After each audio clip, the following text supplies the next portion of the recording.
피렌체의 한 미술품 복원 공방, 2m가 넘는 크기의 15세기 르네상스 화가의 그림 한 점이 도착했습니다.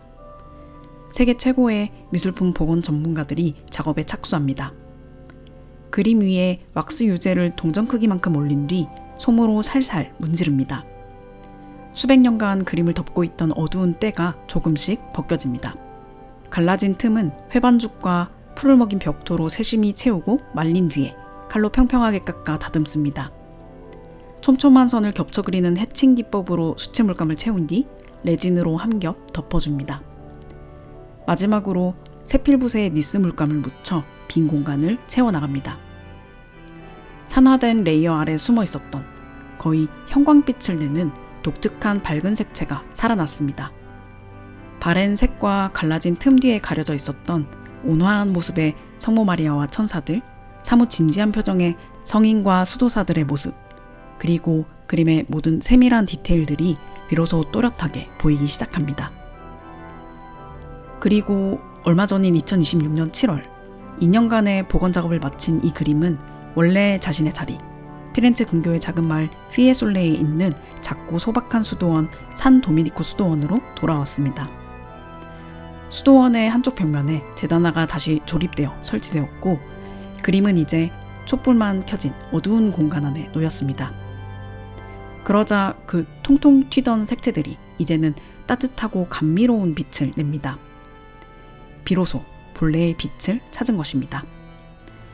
500년 전 이곳의 수도사들이 이 그림을 처음 마주했을 때의 바로 그 모습일 것입니다. 이 아름다운 그림을 그린 귀도 디 피에트로는 불과 얼마 전에 이 수도원에 들어온 20대 중반의 신참 수도사였습니다. 마을의 공방을 이끌 만큼 이미 실력을 인정받은 화가였지만 세속의 명성을 뒤로하고 수도자의 길을 막 선택한 참이었죠. 도미니코의 수도원의 화가가 된 그는 이 제다나를 시작으로 수많은 걸작들을 남기게 되고 훗날 천사 같은 수도사라는 별명으로 불리게 됩니다. 오늘 영상에서는 이 화가 프라 안젤리코의 이야기를 해봅니다.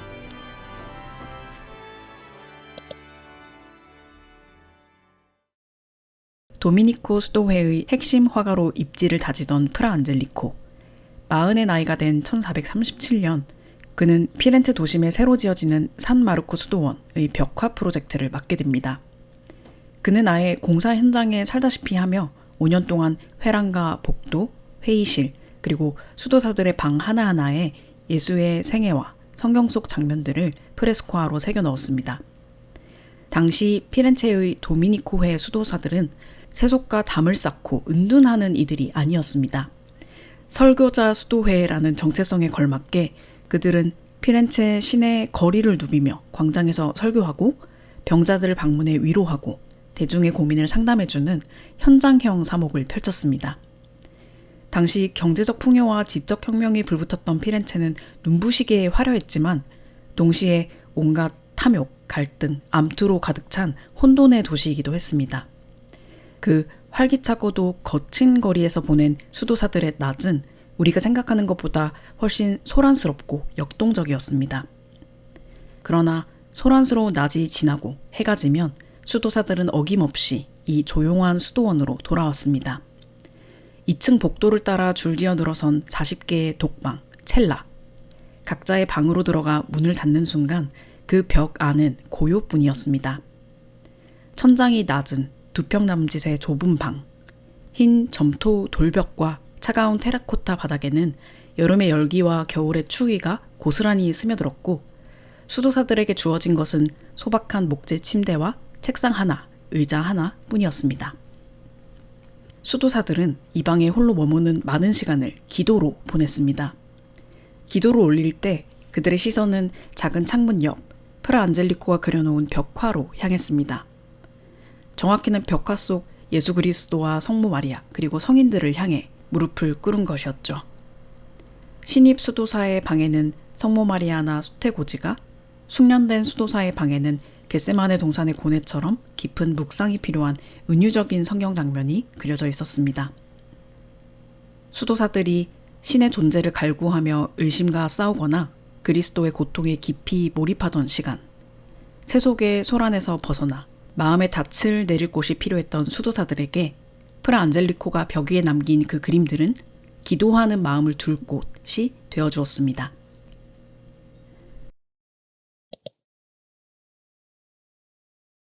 산마르코 수도원 벽화 중 가장 유명한 작품은 2층으로 올라가는 계단 끝 입구에서 마주치는 수태고지일 것입니다.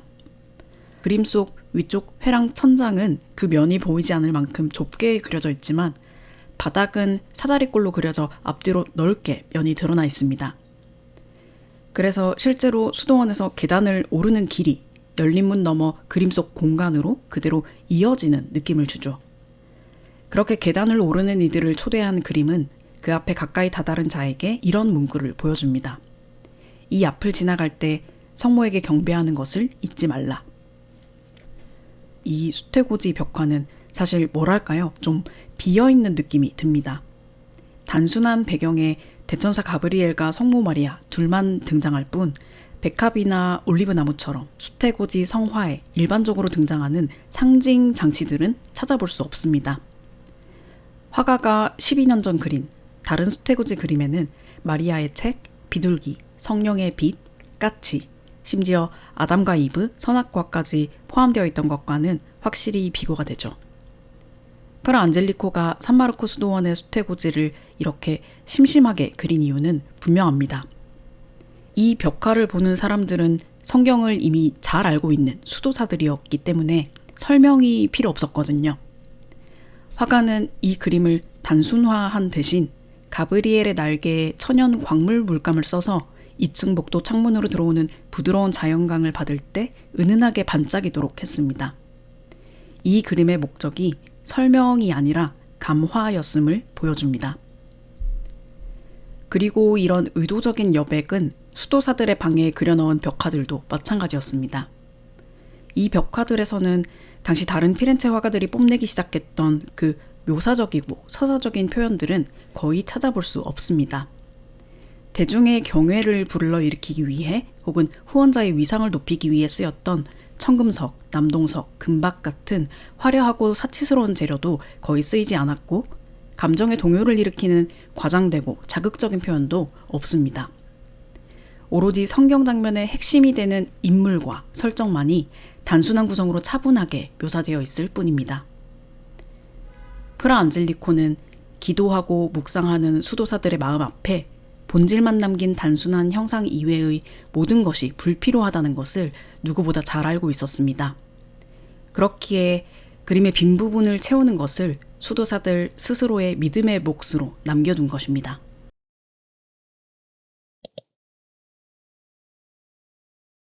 프라 안젤리코가 활동했던 15세기 전반 피렌체는 막 르네상스가 꽃을 피우던 때였습니다. 예술의 관심이 인간과 현실 세계로 옮겨오며 회화 속 인간의 묘사는 더 사실적이고 표현적으로 변해갔고 원근법 같은 혁신적인 기법들이 체계적으로 도입되기 시작했습니다. 피렌체의 부유한 가문들은 자신들의 부와 명예, 신앙심을 과시하기 위해서 이런 최신 기법들을 적용해 멋지고 화려한 그림을 그려낼 이름 있는 화가들을 찾았습니다. 화가들 역시 더 많은 후원을 받고 입신양명하기 위해 자신만의 스타일을 정립하고 화려한 기교를 뽐내며 개인적인 욕망을 드러내기 시작했죠. 그래서 이 시기의 그림들은 설령 종교화라 할지라도 안팎으로 세속적인 욕망이 짙게 배어들 수밖에 없었습니다. 필리포 리피, 베노초 고촐리, 기를란다요, 보티첼리 같은 당시 화가들의 그림 모두 이런 세속적인 측면을 분명히 지니고 있었습니다. 그렇기에 프라 안젤리코는 이 시기 피렌체 르네상스 화가들 사이에서 굉장히 독특한 위치를 차지합니다. 수도사였던 그에게는 개인 소유의 재산이 없었고 그가 작업해 번 대가는 모두 수도원의 공동재산으로 귀속되었습니다. 수도원이 그의 집이었고 동료 수도사들이 그의 가족이었습니다. 그러니까 그가 그림을 그리는 이유는 오직 하나, 복음을 더 널리, 더 깊이 전하기 위함이었습니다. 787년 니케아 공의회 선언문은 가톨릭 예술의 의미를 다음과 같이 명시합니다. 가톨릭에서 성상과 그림 같은 재현 예술을 만드는 전통은 하느님의 말씀이 실제로 사람이 되셨음을 입증하는 일입니다. 우리는 교회의 오랜 전통에 따라 그리스도와 성모 마리아, 천사와 성인들의 모습을 그림과 모자이크로 성당과 가정, 길거리에 모셔 공경합니다. 거룩한 형상을 더 자주 바라볼수록 우리는 그 원형을 더 깊이 기억하고 그리워하고 존경하게 됩니다. 이러한 이미지들에 바치는 존경은 형상을 거쳐 그 형상이 나타내는 존재, 즉 하느님과 성인들에게 다다르는 것입니다. 그러니까 프라 안젤리코에게 그림이란 육신으로 존재했던 하느님의 말씀의 증거였고, 믿는 사람들의 기억과 그리움과 존경이 신과 성인들에게 다다를 수 있도록 해주는 길이었습니다. 그 형상을 그려내는 일은 신앙심이 깊었던 프라 안젤리코에게 엄청난 책임감을 요구하는 일이었을 것입니다. 조르조 바사리는 이렇게 기록합니다. 프라 안젤리코는 간절한 기도 없이는 붓을 들지 않았으며 십자가에 못 박힌 예수를 그릴 때는 언제나 볼에 눈물이 흘렀다. 프라 안젤리코가 기도하는 사람들이 마음을 둘 수 있는 그림을 그릴 수 있었던 것은 그 자신이 누구보다 진실하게 기도하는 사람이었기 때문이었습니다.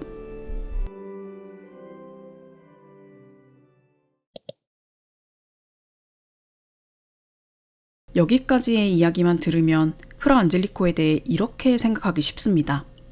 부와 입신양명에는 욕심이 없었던 신실한 사람이었으니 세상 물정 모르는 순진한 화가가 아니었을까?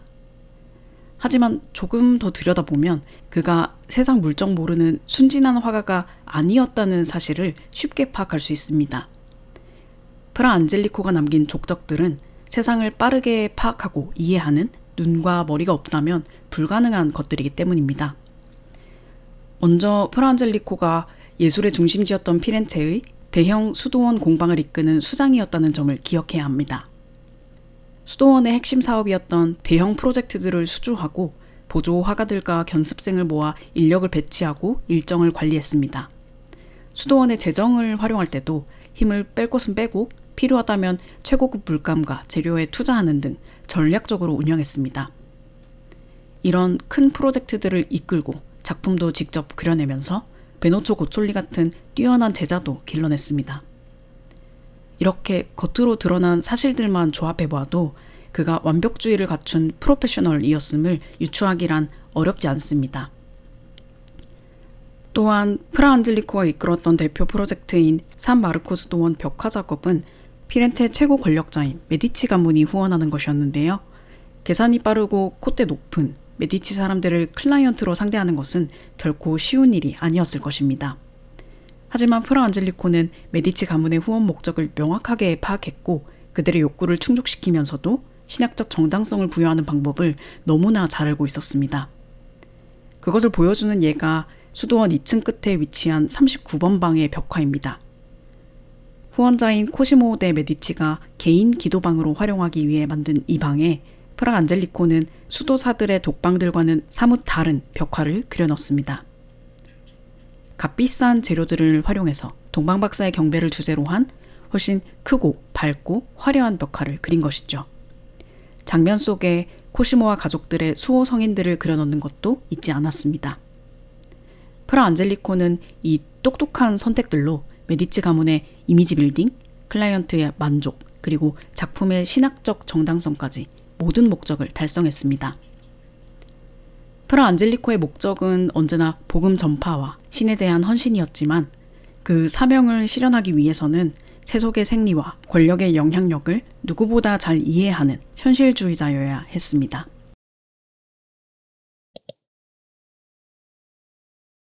프라 안젤리코는 평생 종교화만을 그렸고 당대 르네상스 화가들에 비해 이전 시대의 전통적인 기법을 적극적으로 사용한 편입니다. 그래서 종종 창의적이지 못하거나 시대에 뒤처진 화가로 오해받곤 합니다. 그리고 얼핏 보기엔 조금 심심하게 느껴지는 산마르코 수도원 벽화로 가장 잘 알려져 있다 보니 기교가 부족하다라는 말을 듣기도 하죠. 하지만 여기서 우리는 프라 안젤리코가 미술사에 남긴 혁신과 그의 뛰어난 기술성이 얼마나 저평가되어 왔는지를 짚어볼 필요가 있습니다. 그의 대표작 중 하나인 산 마르코 제단화를 함께 보겠습니다. 성모 마리아와 아기 예수가 중앙 옥좌에 앉아있고 그 앞에 메디치 가문의 수호 성인 성 코스마와 성 다미아노가 무릎을 꿇고 있습니다. 그 곁으로 8천사와 6성인이 둘러서 있죠. 이 그림 속에는 오늘날 우리들에겐 전혀 특별하게 느껴지지 않지만 당시로서는 혁신적이었던 표현법이 녹아 있습니다. 바로 이 인물들이 한 공간에 모여서 눈빛을 교환하면서 자연스럽게 대화하고 있다는 점입니다. 이전의 재단화들에서는 인물들이 칸칸이 격리되어 있거나 단체 사진처럼 딱딱하게 배열되어 있었습니다. 그런 엄격하고 위계적인 구성에서 벗어나 자유롭게 대화를 나누고 있는 성인들. 프라 안젤리코가 처음 선보인 이 기법은 성스러운 대화라는 뜻의 사크라 콘베르사치오네라고 불리며 후대 화가들에게 엄청난 영향을 미칩니다. 또한 이 재단화에서는 다양한 재질을 자유자재로 표현해내는 프라 안젤리코의 탁월한 기량이 돋보입니다. 바닥에 넓게 펼쳐진 이슬람식 호피 양탄자의 정교한 기하학적 무늬를 보세요. 그리고 성모 마리아의 옥자를 감싸는 금빛 천에는 입체적인 엠보 질감이 살아있습니다. 특히 계단 바닥에 쓰인 대리석 묘사는 정말 인상적입니다. 금빛과 푸른빛이 오묘하게 휘몰아치는 줄무늬 대리석의 결의 묘사가 경이롭습니다. 프라 안젤리코는 후원자의 메디치 가문의 부와 품격을 드러내기 위해 이 재단화에서만큼은 자신의 기교를 마음껏 펼쳐 보였습니다. 그러니까 전통적인 기법을 보수적으로 계승하거나 종종 그림을 심심하게 그린 것은 프라 안젤리코의 선택이었지 능력이 부족해서가 아니었습니다. 그는 새로운 것을 흡수하고 창조해낼 만큼 도전적인 화가였고 필요한 곳에는 화려한 기교를 부릴 줄 아는 화가였습니다. 요새 말로 엄청난 내공을 숨긴 주인공을 힘순찐이라고 하죠. 프라 안젤리코야말로 르네상스 미술사에서 그 어떤 화가보다도 힘숨찐 화가였던 셈입니다.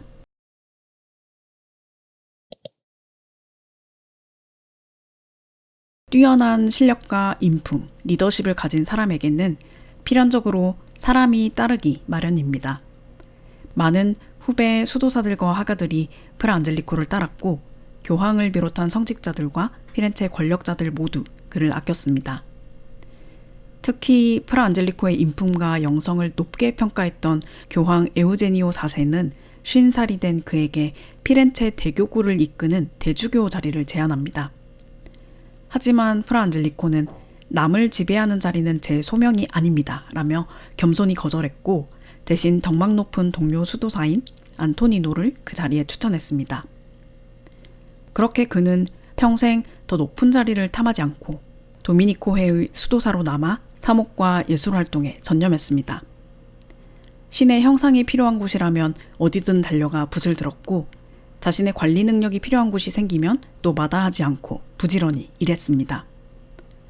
산마르코 수도원 작업 이후에는 로마 바티칸에서 벽화를 그리기도 했고 말년에는 자신이 처음 수도 생활을 시작했던 고향 휘에솔레 산 도미니코 수도원으로 돌아가 원장으로 일하기도 했습니다. 그리고 1455년 프라 안젤리코는 60의 나이로 로마에서 생을 마감합니다.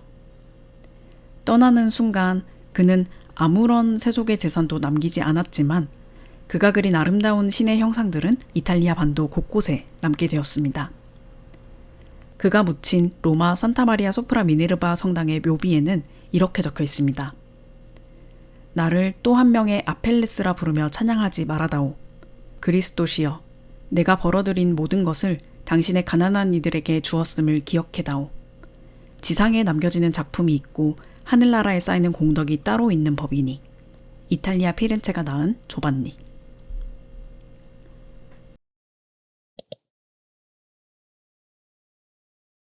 프라 안젤리코가 세상을 떠나고 약 530년이 지난 1982년 교황 요한 바오로 2세는 그를 복자, 베아토로 선포합니다. 그래서 프라 안젤리코는 베아토 안젤리코라고도 불리는데요.